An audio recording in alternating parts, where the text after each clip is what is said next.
We are seeing a want for flexible options for people to have sort of, I suppose, more control over their childcare. Going forward, the flexibility that nannies can offer, that's where the opportunity lies. There is also more flexibility for nannies possibly to shape what their future looks like in being able to choose different types of job. I think there are a number of nursery practitioners changing and trying the nanny side. So I'm Julie Evans. I own Bath and Wiltshire Tinies. I've been running that business for coming up to 12 months. Reason for being so involved in it in the first place, my background is in marketing, and I was spending a lot of time travelling around. I was a single mum. I had 2 young children, and I found getting childcare coverage that I needed very, very difficult. So I decided actually that I would try lots of different routes, which I did, from au pair through to nannies, and eventually felt that the passion for childcare was really strong and looked at opportunities in that field. So Tinies was an opportunity close to home. I live quite close to Bath, so that was close to home. And it really was an opportunity to understand the nannies, the candidates, the nursery practitioners and the parents, and in fact, nurseries as well. So it's been quite an eye-opener, but I think it's good to have had that experience of looking for childcare when I was a few years ago now. So it's taking a different hat, but it's enjoyable because hopefully with the experience I've got, I can influence the parent and the candidates. It must have been really interesting sort of coming into that world of nannying and childcare, I suppose, at that level or with that sort of perspective overall, from being a parent rather than necessarily from being a practitioner. Absolutely, yeah. I think that's true, and I probably have a lot more understanding from the parent perspective. But also, I suppose that's good because I was thinking, what would I be looking for in the candidate? What does the candidate need, as far as the parents, and in fact, as far as the nurseries are concerned, what is it they need? So it was an interesting angle to come in because. Yeah, I haven't been the nanny or done anything in terms of qualifications in childcare necessarily, but it's that understanding that I think you do need to have about both sides, about how the candidate works, how the parents are working, and in particular now, as we go hopefully on the other side of COVID and the pandemic, and what that really means for nurseries, for parents and the candidates. Yeah, and I think especially at the moment where I think we are seeing more of I suppose a want for flexible options for people to have sort of, I suppose, more control over their childcare, with more people being at home, then I suppose having that parent perspective of childcare is probably quite useful in terms of seeing the challenges for parents as well. Because obviously the challenges for parents aren't just in having childcare that is reliable. It's in sort of figuring out what type of childcare and what the benefits are of nursery provision versus a nanny, for example. Or if you choose a nanny, all of the things that you might not have thought about in terms of being an employer or any of those sorts of things. Yeah, definitely. I think from a parent perspective now, it's different because you could be at home. So there's a likelihood that you'll be working at home. So that's different for the parent, very different for a nanny that's used to sole charge. So a nanny who's used to really having all the control and not having the parent around. So I think that works on both sides. I think in terms of the parent, they are obviously aware that a nanny's in the home, and will be very tempted, I'm sure, to find out more about how they're managing, what's happening with the children. And from a nanny perspective, I think just that awareness of the fact that you're not totally on your own and that the parent is at home, and the days of sole charge are still there, but probably not as much. And the demand of the parent might be different now. They might need other household duties outside of pure nannying, and maybe there's a bit more lighter housekeeping that comes into play. So I think there are and will be differences in the next 6 months in terms of the requirements and how flexible the nanny might need to be to manage those requirements. So it's an interesting area, mainly because from a candidate's perspective, I think they need to be looking at references much more, and families are looking at references in more detail, because they're thinking, well, they've got the qualifications, but what are people saying about them? I have to get on with them. I'm going to be in the same house as them. So I think that's becoming more relevant as we go forward. And also looking at qualifications. I think parents are starting to look much closer at, have they got first aid? Is it in date? So I've been asked, is it in date? So parents are much hotter on the DBS and the first aid and the qualifications in general. And do you think that that's partly because of the focus that has come around because of things like that sort of Regulation Matters campaign, and this idea that, that maybe we should treat nannying more like a profession rather than just a job or something that people do, because there is a massive distinction between the role of a nanny and the role of a babysitter, for example. But if you ask the average parent, where I am in the northeast, where there aren't very many nannies, you might not get an answer as to what the differences between those two professions were. That's true. That is very true.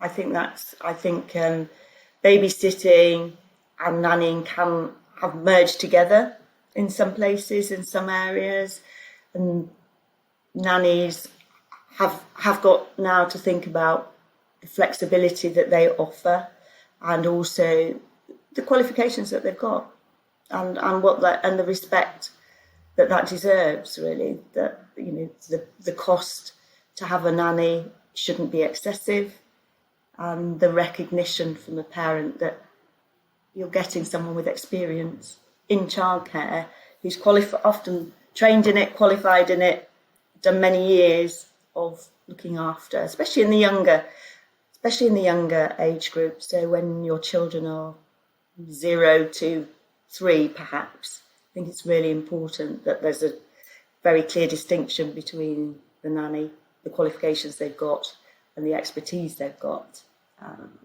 But it's blurred, and it's something that Tinies are always keen to focus on, because most of the team here are very keen to make it clear that nannies have that expertise, and when you need support bringing up the younger children, then that's what you need. A babysitter is there in person, perhaps, but not necessarily with the qualifications. So I think that's true, and I think that's probably why there's a bit of a more focus on those qualifications and the regulation behind them. Yeah, because I seem to get to speak to two very different types of practitioner. I get to speak to nannies who are very confident and very good at contracting and knowing their worth and being able to sell their services as a nanny. So, for example, a few weeks ago, I was lucky enough to be able to speak to Sharda Lambert, who is a great advocate of being a nanny, and sort of supporting other nannies with how to value your services, not in terms of how to price them, but how to think more of yourself in what you do.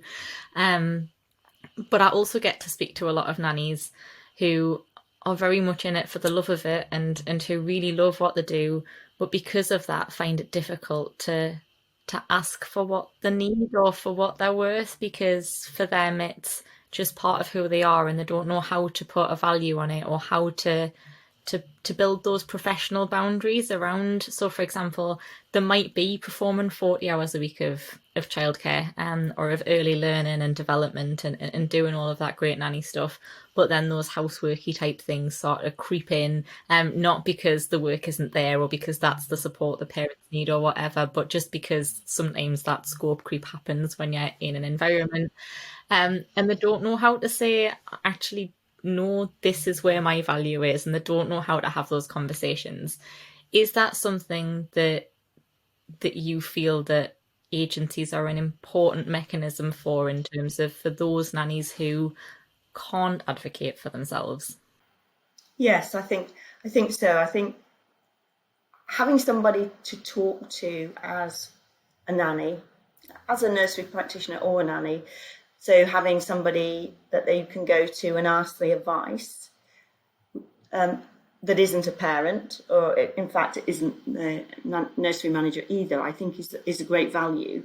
And I think it's important that when candidates come to a childcare agency that they use them as much as possible and ask that advice and ask those questions, because a lot of the time they're on their own and they're they're reading things or they're talking to peers, but they're probably not getting some of the advice, more general advice that they can get if they contact an agency. So I think there's definitely value there.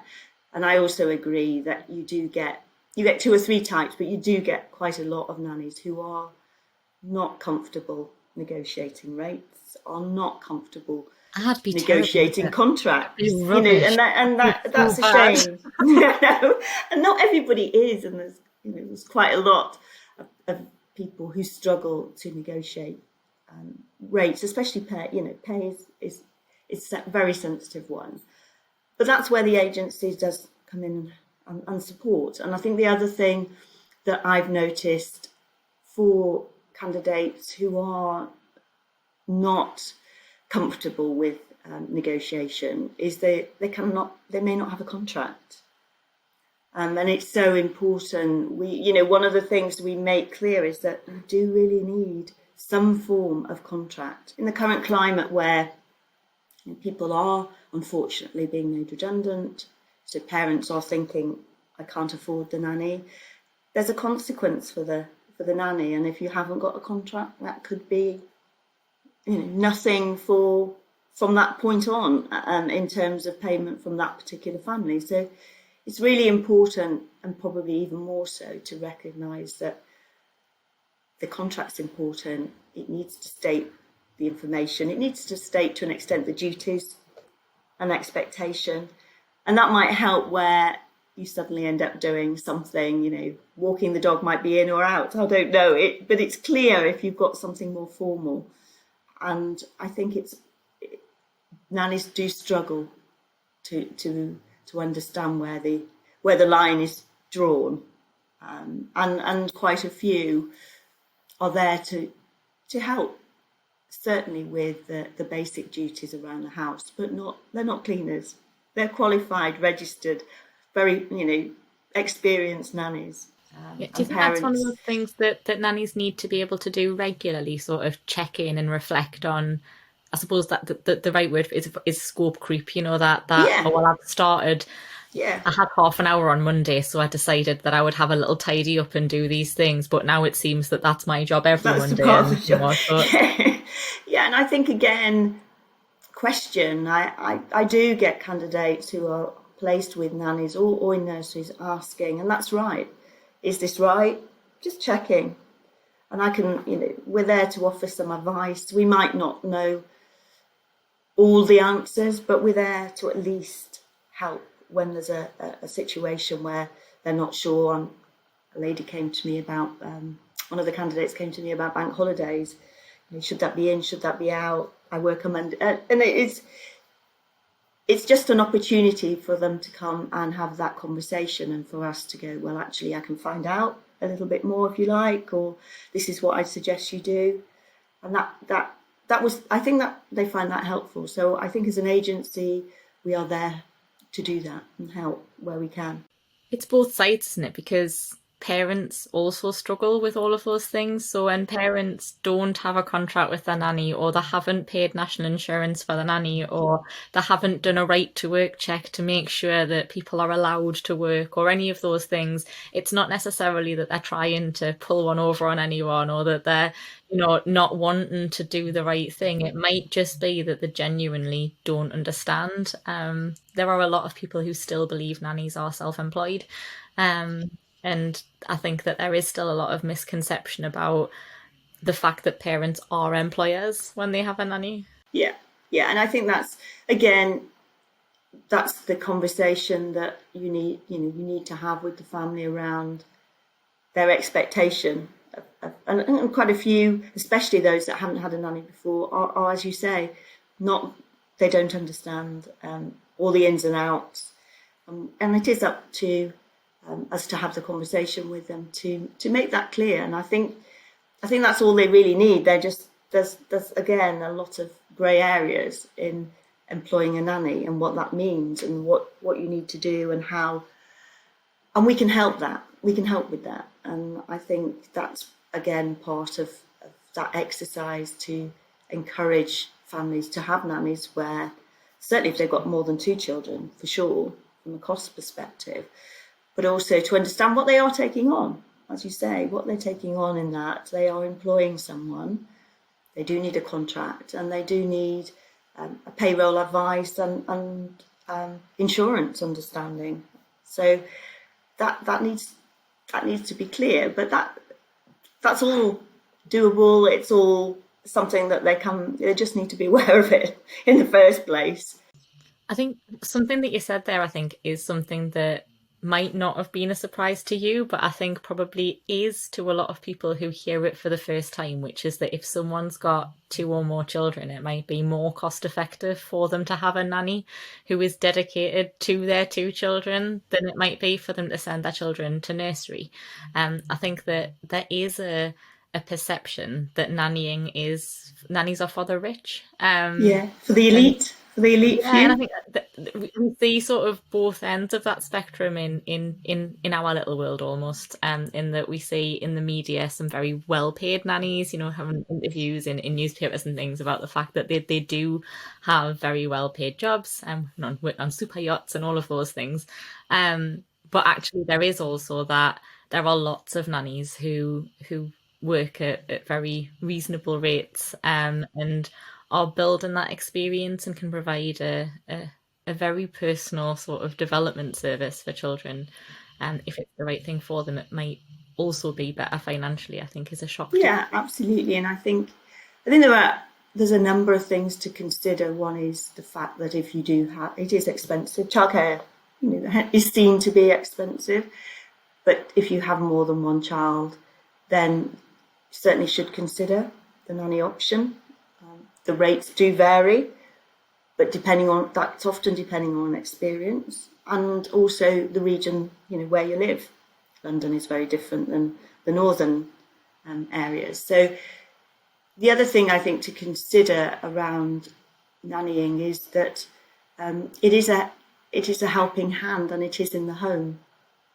And I found with my 2 children that the best option for them was when they come home and be at home, rather than other options where you're not. After school is an example, where after school a lot of children do just want to be at home, and the opportunity that gives to have other children round and just be in their own environment. And I sometimes don't think that's perhaps appreciated quite as much as it could be.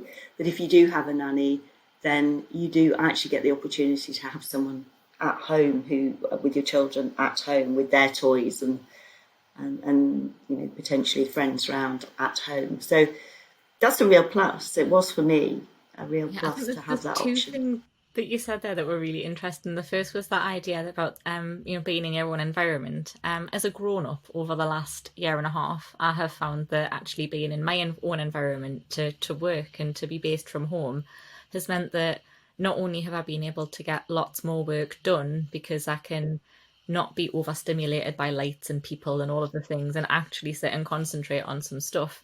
But also that my well-being's better. You wouldn't think it at the minute because I fell off my bike on Tuesday and fell onto my chin, which I've just noticed in the camera and realised I probably have explained a little bit earlier on.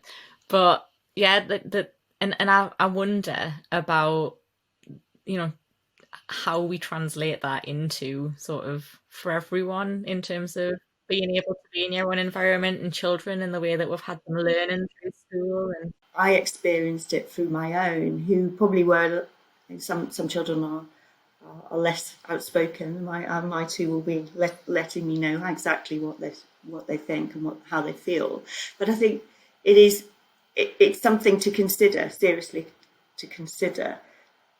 Children feel probably in the last 12 months have been at home a lot, homeschooling, and that maybe have been an issue because their expectation of being at school is that they're not sat at home.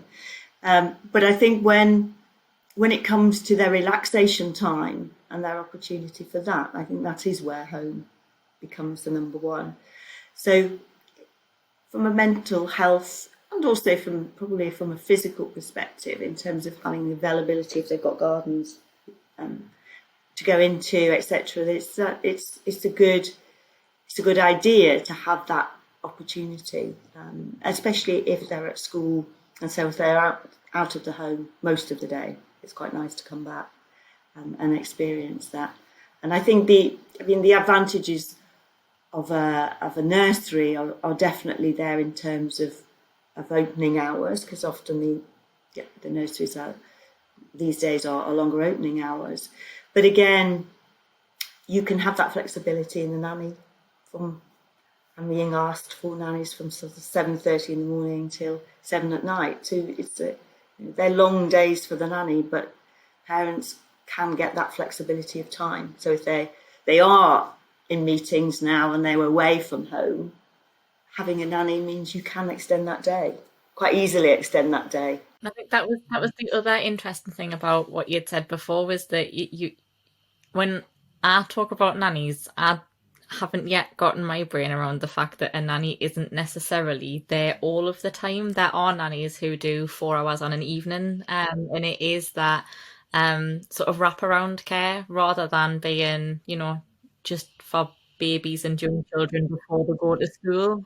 Yeah, the 9 to 5, 5 days a week nanny or view of the way the nanny worked is still there. There's still those opportunities. But again, I think going forward, the flexibility that nannies can offer, that families need.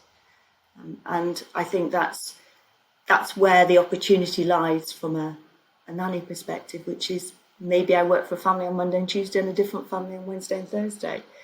Maybe I only work between 4 and 7 every day of the week. It's being able to rethink perhaps the way you work. I have a couple of nannies interested in doing nursery, so they're mixing the week between a couple of days nannying and the rest of the time in a nursery. And I think there's more of that in the future than perhaps there's been in the past. I suppose the way that might work is that actually we're seeing that, as well as being more flexibility available for families, and I suppose there being a little bit of a buyer's market in that families are at home and they can, that there might in the short term maybe be fewer opportunities for those big placements or more nannies available, or to be able to ask for what parents actually want in terms of that time. There is also more flexibility for nannies possibly to shape what their future looks like, in being able to choose different types of job, to get experience in different places at the same time, or to broaden their horizons earlier in their career maybe. Yes, and I think picking and choosing on both sides potentially, because the families may want to be more selective on the hours they do absolutely need, because they may have more opportunity to be at home and they might not need the support when they're at home. So the parents are having that opportunity. And then I think from a nanny's perspective, it may be that you do only want to work certain days, and you've struggled in the past to be able to do that. And now you may have the opportunity to do that because the requests are coming in where they're not, as I say, 5 days a week, 9 to 5. They are being more flexible. But it is something to get used to, working with two different families. It means you can split. It means there's probably more interesting, there's a change. It means you may be able to get 3 or 4 different age groups because of that. There are occasional nanny shares, but I'm not finding as many nanny shares as I would have thought maybe they will come. I think in the UK, maybe in London we have more, but in this region, they're quite limited. Do you think that because it's such a personal relationship, that sort of household relationship where you're a nanny, you're in someone's house, I suppose it's probably easier for parents to feel attacked when there's a disagreement around childcare. But do you think that it is that smaller, personal, sort of more involved relationship that makes that more important? Because obviously in a nursery setting, which is often location based, you might have lots of different parents with lots of different childcare philosophies who just sort of go with the flow of what the nursery says is the right thing until there's a problem. Is that a blessing or a curse that there's so much scope to do things your own way? I think in answer to that, you are talking about completely different settings in terms of that exposure. So there's rules from a nursery perspective. They obviously have a program and process for early learning, so that the children do get the exposure that they need.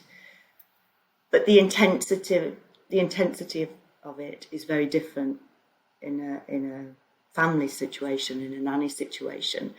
And I think if you, as a parent, look for someone with the experience, and that's where the experience does come in, of someone who's had the experience of the same similar age group to your children, then you can very, very quickly understand how that's worked, how they develop, what their thinking is. And I think having someone in your home and being in that close proximity, you are very aware. Very aware, the nanny's very aware, and the parents are very aware. And I think the gel that you get is when that works. I think that, this is in some cases, from a nanny's perspective, friends for life. We do get many nannies who still, send birthday cards, still meet up with children that they may not have actually been the nanny for a number of years. Yeah, I know a couple of nannies who've got nanny grandchildren where children that they looked after have children now, and who the nanny has a relationship with the child of the person that they were a nanny for, because they're close and that relationship continued. And that relationship is long lasting and can be very long lasting. And that's when you really think, wow, that match, it was a perfect match. And it's not just a one-off, because that can happen for 2 or 3 nannies that they may have. But I think that's where you really see how that side works. And although in a nursery there's definitely a bond between the specialist or the practitioner and the children, that, as you say, there's quite a few children that they're managing, so that bond is nowhere near as strong as it can be with the nanny in the home. Do you think part of that is also that there's quite a lot more, I suppose, focus on nursery practitioners having professional boundaries, I suppose, because of the scope? If you've got 30 parents involved in the setting, for that to become very complicated, or for there to be an overstep because of this mix of childcare philosophies, that I suppose that structure and those boundaries become fairly important. Whereas in the home, obviously boundaries are slightly different, or there is a difference in the way that professional relationship has to work, just because of that change of setting and mix of people. Yeah, I think to be honest, a nursery is run as a business. It's a business. It's quite a different base. rules and regulations for nurseries are set, and processes are set. So as you say, from a family perspective, those, hence the contract, hence the conversation that you do need to have about how you are as a family and how you work, those boundaries are also need to be set. And the regulation around having qualifications, having a DBS, having first aid are important in a family as much as so is the nursery. But I think in a nursery environment, there are lots of forms to fill in. There's a lot of process. So having those qualifications is one thing, but because of the nature of the fact that there's numbers of different children with lots of different families sat behind them, then I think it is much harder I think they have to be quite strict about process and rules, and that would work in that kind of environment. But in a home, I think you do get situations where you think, oh, that's worked, so we'll go forward with that one. And it's an easy change, it's not difficult. Thinking about a nursery setting, and if there is a change, that probably has to go through quite a bit of protocol before it actually happens. And that's quite a difference. It's different from the children's perspective as well. I think there's still a warmth between the two, either option, but that very personal warmth of the change being immediate and the child being able to see that happen straight away in the more home environment must make a difference. Skillzminer is a great new addition to the Cash Alumni website. We've worked with Skillzminer to offer access to their amazing tool that can help you to figure out what you might want to do next in terms of learning, or which job you might be suitable for that you might not have considered before, or even just to figure out what your skill set is. You can access Skillzminer for free as part of your Cash Alumni membership. All you've got to do is go to cashalumni.org.uk and head to the Skillzminer page in the professional development section. So nannying sounds like it's both all-encompassing and like sort of quite has the capacity to sort of take over a little bit, but also really freeing, and like you've got loads of time to I suppose explore and to figure out the child that you're working with, and to really support them in the way that is best for them. And earlier on you'd said about childcare workers who are nannies, I suppose now have a little bit more flexibility to play a little bit more with the idea of working in a nursery a day a week or a couple of days a week, or to work with a couple of different families and maybe build experience quicker at the beginning of their career, or to sort of spread themselves out a bit and get loads of different experience in different places. Do you think that we might see more nursery practitioners dipping their toe in the idea of nannying? Because actually where it might have been really scary to take away the structure of your nursery job and move into nannying beforehand when, childcare was a different place. Now that early years has sort of a different structure, and we've seen the changes in, the struggles that nurseries have had staying open with the way that nurseries are funded through coronavirus and through the different stuff. Do you think that we might see nursery practitioners empowered to give it a try because they can do it part-time with this flexibility, or there may be more, scope to just give it a go? I've seen a few things actually around the nursery side. One is that it is a great base when you haven't got much experience behind you to go into a nursery and understand the process and have people in that nursery that are maybe more qualified that can give you the support. So I think that still happens, and I think a lot go into nurseries on that basis, maybe for fear of going straight into nannies, because you are on your own, and you do need to have that confidence. So I think that's happening, and that is likely to continue to happen.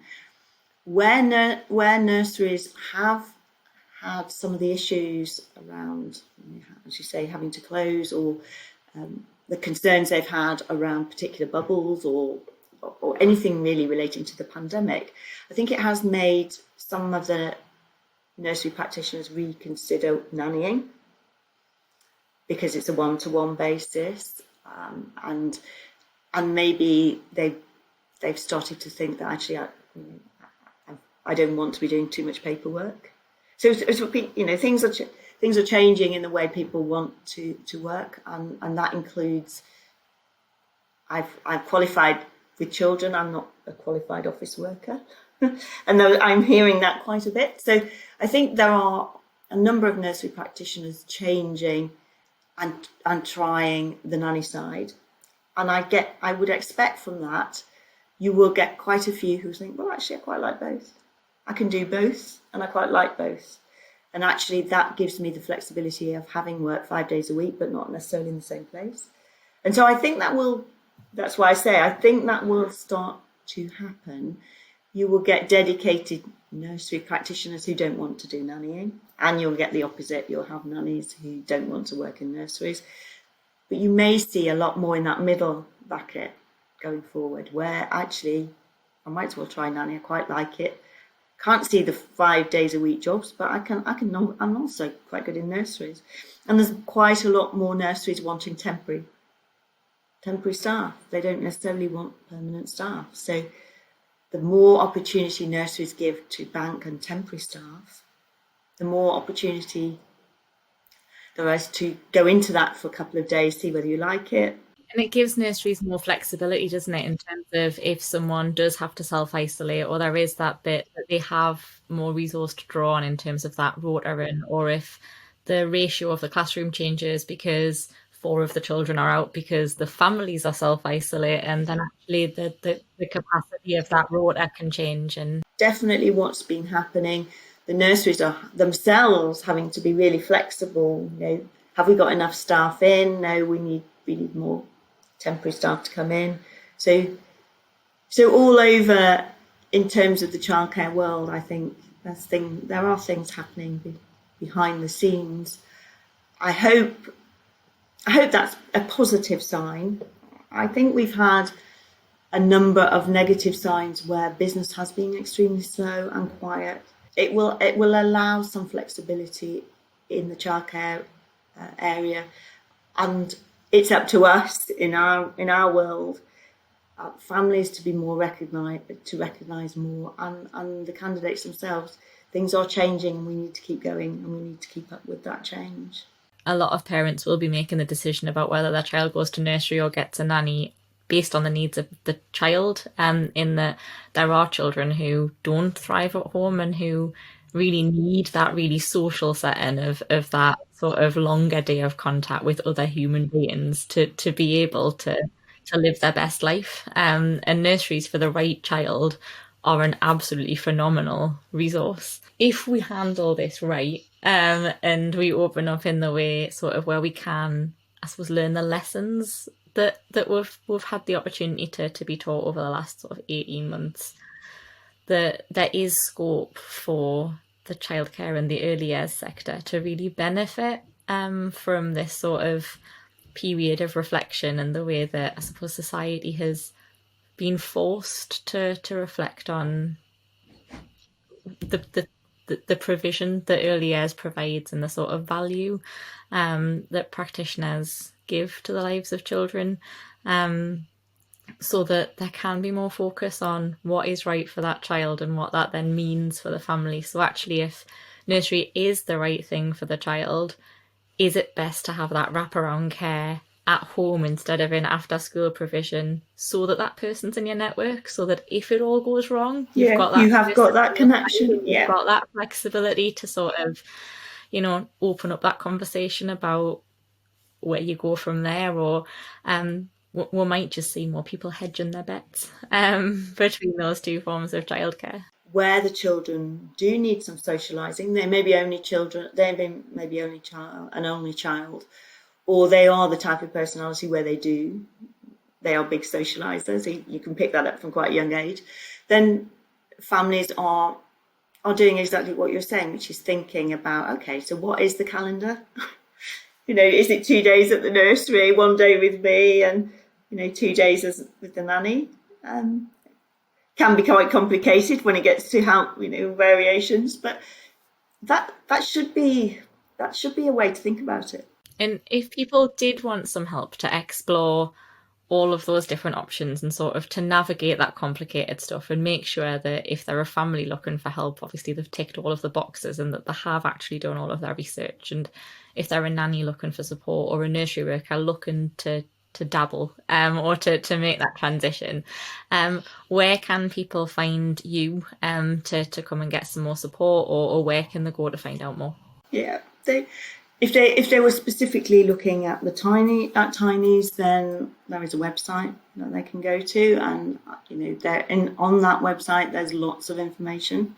So it should cover lots of different topics that they may well be interested in. They can register, parents can register, candidates can register.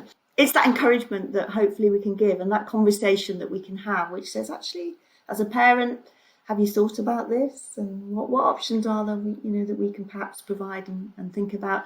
And from a candidate, maybe it is about pushing those boundaries. Try this. Just try it and see. And if it's a temporary role, even better. Because if you're not happy with it, at the end of it, you just say, well, I tried it.